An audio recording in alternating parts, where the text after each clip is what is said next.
Hi, this is Miss St. Dennis, and this is a quick video that will help you to use a playlist that I have created in YouTube. It's called Band Tunes 2020.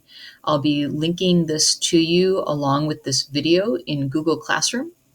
So when you go to that playlist, it'll bring up something that sort of looks like this, and you may recognize some of the tunes that are listed here off to the side.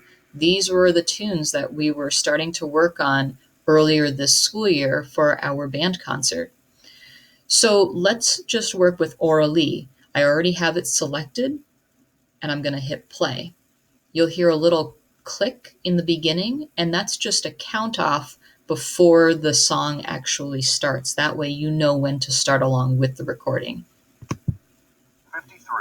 Aura Lee.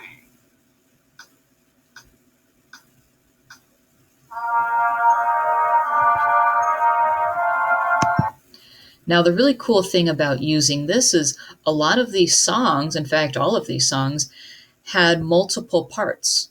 So, for example, for Aura Lee, maybe you were working on the A part and someone else was working on the B part.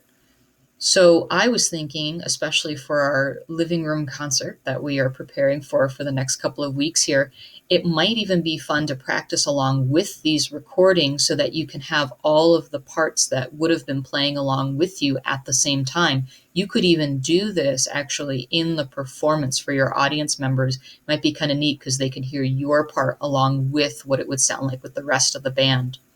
Now you might be thinking, this is a little too fast, this recording. You can change that. So if you go right where this little cog is, and it says settings, click on that, playback speed, click on it. You can select different speeds. So it's already set to normal.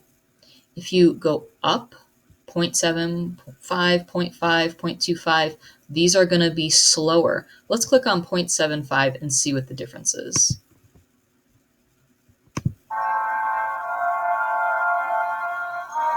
So quite a bit slower. You can go even slower. 0.5, play. Very, very slow.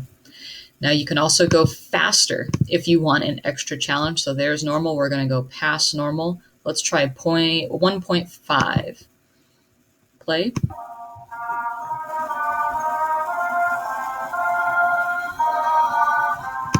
And you can do this with all of these songs. So choose what works for you. If you want to play it right at the speed that it's set to in the beginning, that's great. If you need a little bit slower, you can do that too. And if you want an extra challenge, you can play it even faster. I hope this video helps, and happy practicing.